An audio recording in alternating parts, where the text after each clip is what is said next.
Alain Delon, l'icône du cinéma français, a vécu une vie amoureuse digne d'un véritable roman. Son charme magnétique et sa présence électrisante ont attiré les femmes les plus en vue de son époque. Mais qui a réellement capturé son cœur? Et aujourd'hui, à 88 ans, regrette-t-il de ne pas avoir épousé l'amour de sa vie? Dans cette vidéo, nous allons plonger dans les détails les plus fascinants de sa vie sentimentale et tenter de comprendre ce qui l'a empêché de faire le choix de son véritable amour. Mais avant d'explorer sa situation actuelle, revenons sur son parcours hors du commun. Jeunesse tourmentée, les premières blessures. Alain Fabien Maurice Marcel Delon voit le jour le 8 novembre 1935, en banlieue parisienne. Son enfance est marquée par le divorce de ses parents alors qu'il n'a que 4 ans. Placé en famille d'accueil, il grandit dans un environnement austère et difficile. Le chef de famille, gardien de prison à Fresnes, exerce une autorité stricte. C'est dans cette atmosphère pesante qu'il assiste, impuissant, à l'exécution de Pierre Laval, un événement qui le marquera à jamais. Après la disparition de ses parents d'accueil, il retourne chez sa famille biologique, oscillant entre le foyer de son père et celui de sa mère. Inscrit dans plusieurs pensionnats catholiques, son comportement rebelle lui vaut 6 expulsions successives. Son avenir semble incertain et son manque de repères familiaux renforce son côté insoumis. Désintéressé par l'école, il se tourne vers un apprentissage de charcutier, obtenant un CAP, mais ce métier ne l'attire guère. Le destin le pousse à explorer d'autres horizons, et il s'engage à 17 ans dans la marine française, espérant y trouver une discipline et un but. Affecté en Indochine pendant la guerre, il est finalement renvoyé pour indiscipline. Ce renvoi lui laisse un goût amer, mais forge en lui une résilience qui lui servira tout au long de sa vie. De la rue au feu des projecteurs.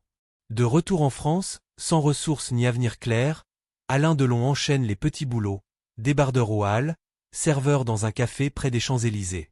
Il côtoie des milieux interlopes où il apprend les codes de l'honneur et du silence. Son physique angélique lui attire les faveurs de nombreuses femmes, certaines le prenant sous leur protection. C'est par un coup de hasard que le destin le propulse sous les projecteurs. En 1957, repéré lors du Festival de Cannes, il se voit offrir un contrat à Hollywood, qu'il refuse pour se consacrer au cinéma français. Yves Allégret lui donne son premier rôle dans Quand la femme s'en mêle. L'année suivante, il rencontre Romy Schneider sur le tournage de Christine. Leur histoire d'amour passionnel captivera le public et les médias pendant 5 ans. Un amour inoubliable et des regrets. Si Delon a côtoyé de nombreuses femmes, une seule semble avoir véritablement marqué son cœur, Romy Schneider.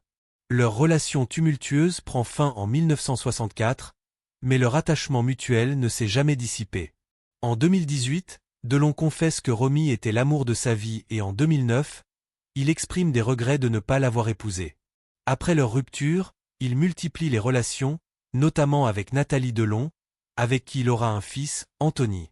Sa liaison avec Mireille d'Arc restera l'une des plus longues et des plus stables de sa vie. Mais aucune femme ne remplacera jamais Romy dans son cœur. Un présent controversé. Aujourd'hui, Alain Delon vit une période tourmentée. Ses enfants s'opposent à la femme qui partage sa vie depuis 10 ans, plongeant l'acteur dans un conflit familial des plus douloureux. A-t-il fait les bons choix? Regrette-t-il de ne pas avoir suivi son cœur plus tôt que les circonstances? Son destin fascinant, fait de succès, de passion et de déchirement, nous rappelle que même les étoiles du cinéma sont confrontées aux tourments de la vie. Restez avec nous pour découvrir d'autres secrets et rebondissements de cette légende vivante du cinéma français. Alain Delon, l'acteur français légendaire, a eu une vie amoureuse fascinante qui a souvent fait la une des journaux. Connu pour son apparence saisissante et sa personnalité charismatique, il a entretenu des relations avec plusieurs femmes célèbres. Mais qui a vraiment capturé son cœur? À 88 ans, Delon se retrouve au centre d'un litige familial entre ses 3 enfants et la femme avec qui il vit depuis 17 ans. Regrette-t-il de ne pas avoir épousé l'amour de sa vie? Avant d'explorer sa situation actuelle, revenons sur son parcours. Alain Fabien Maurice Marcel Delon est né le 8 novembre 1935 en banlieue parisienne. Son enfance fut marquée par le divorce de ses parents et son placement en famille d'accueil, une expérience qui le laissera profondément blessé. Il est ensuite envoyé en pensionnat, mais son indiscipline répétée le conduit à en être expulsé à plusieurs reprises. Après une formation en charcuterie, il s'engage dans la marine à 17 ans et est envoyé en Indochine. Cependant, une affaire de vol lui vaut une expulsion de l'armée. De retour en France en 1956, il survit en enchaînant les petits boulots avant d'être repéré à Cannes en 1957. Le cinéma lui ouvre ses portes et, en 1960, il perce avec Plein Soleil. Il enchaîne les succès, notamment Rocco et ses frères et Le Guépard. Mais c'est sa romance avec Romy Schneider qui attire l'attention des médias. Ils se fiancent en 1959 et deviennent l'un des couples les plus iconiques du cinéma. Pourtant, leur histoire se termine en 1964 lorsque Delon quitte Romy pour Nathalie Barthélémy, qu'il épouse la même année. Leur fils, Anthony, naît en septembre 1964, mais le mariage ne dure pas et ils divorcent en 1969. Par la suite, Delon entretient de nombreuses relations, Mireille d'Arc, Rosalie Van Bremen, Dalida, et bien d'autres. Cependant, il n'a jamais cessé d'être hanté par son amour pour Romy.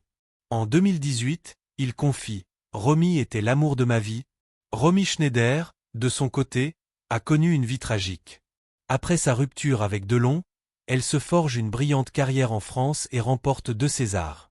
Mais sa vie personnelle est marquée par des drames. Suicide de son premier mari, opération médicale lourde, et surtout, la mort accidentelle de son fils de 14 ans en 1981. Profondément détruite, elle meurt l'année suivante à 43 ans. Alain Delon lui rend un hommage bouleversant en lui adressant une lettre posthume et en faisant inhumer son fils à ses côtés. Aujourd'hui, Delon est en proie à une bataille familiale douloureuse. Ses 3 enfants s'opposent à Hiromi Rollin, sa compagne depuis 17 ans, qu'ils accusent d'abus. L'acteur, affaibli par un AVC, vit une fin de vie marquée par les conflits et la solitude. Ironiquement, lui qui fut tant aimé semble aujourd'hui isolé. La vie amoureuse d'Alain Delon a été aussi flamboyante que tourmentée. Si ses conquêtes furent nombreuses, une seule femme semble avoir véritablement marqué son cœur, Romy Schneider. Et si, au crépuscule de sa vie, Delon n'avait qu'un regret, ce serait peut-être celui de ne jamais l'avoir épousée. En 2019, son regard autrefois ardent s'est estompé en une lueur plus douce et mélancolique. Son absence remarquée aux funérailles récentes de Jane Birkin à Paris a attiré l'attention. Birkin, décédée à 76 ans, avait partagé l'écran avec Alain Delon et Romy Schneider dans le film culte de 1969, Astérisque la piscine astérisque, alors que la liaison tumultueuse entre Delon et Schneider fascinait le public. Delon a rendu hommage à Birkin avec des mots poignants. Parti rejoindre ton Serge Gainsbourg, Romy et tous les autres. Un ange de plus. Merci, merci ma Jane. Tout au long de sa carrière, Delon a partagé l'écran avec une constellation de beauté. Brigitte Bardot, Lorraine Bacal, Ursula Andress, Claudia Cardinal. Hors caméra, il a également courtisé certaines des femmes les plus désirables du monde, dont Lana Wood et Jane Fonda. Son charme irrésistible a même capté l'attention de Marianne Faithfull sur le tournage de Astérisque Girl on a Motorcycle Astérisque, au grand désarroi de son compagnon d'alors, Mick Jagger. Aujourd'hui, mène une vie plus paisible, Delon, dont la fortune est estimée à environ 250 millions de livres sterling, se retrouve pourtant au cœur d'un scandale familial retentissant. Une bataille juridique oppose sa dernière compagne, Hiromi Rollin, à ses 3 enfants, Anthony, 58 ans, issu de son mariage avec l'actrice Nathalie Delon, et Anouchka, 32 ans, et Alain Fabien, 28 ans, né de sa relation avec Rosalie Van Bremen. Ces derniers affirment que Rollin, autrefois présentée comme simple aide-soignante, aurait tenté de s'immiscer dans les affaires de leur père avec des intentions douteuses. Ils l'accusent de harcèlement, d'abus physiques et psychologiques, de vol, et même de mauvais traitements envers le chien bien-aimé de Delon, un berger belge nommé Loubo. En juillet 2023, Rollin a été expulsé du domaine de Delon, le château de la Brûlerie, situé en région parisienne. De son côté, Rollin clame son innocence et assure que les enfants de Delon n'ont jamais accepté leur relation amoureuse. Elle affirme qu'ils cherchent à l'écarter pour préserver leur héritage. Son avocat, Yacine Bouzrou, dénonce une manipulation orchestrée par la famille. Selon lui, Rollin et Delon ont partagé une véritable histoire d'amour depuis leur rencontre en 1989, alors qu'elle travaillait comme assistante réalisatrice. Leur relation se serait solidifiée avec les années, jusqu'à ce que Delon la présente officiellement comme sa compagne en 2021. Les enfants de Delon l'accusent d'avoir tenté de manipuler leur père, notamment en exerçant un contrôle sur ses appels téléphoniques et sa correspondance. Il déclare avoir convaincu leur père de signer en décembre 2022 une déclaration attestant qu'il ne souhaitait ni l'épouser ni lui accorder de droits sur sa fortune. L'affaire, aujourd'hui entre les mains de la justice française, révèle des tensions profondes autour de l'héritage d'Alain Delon, figure emblématique du cinéma français. Son passé sulfureux, notamment sa proximité avec des cercles controversés dans les années 60 et son implication dans le scandale Markovitch, ressurgent dans la mémoire collective. Au-delà des accusations et des contre-accusations, la fin de vie de cet acteur de légende se transforme en un mélodrame digne des plus grandes intrigues cinématographiques. Une conclusion heureuse semble de plus en plus improbable, laissant planer l'ombre du doute sur la véritable nature des liens qui unissaient Delon à Rollin.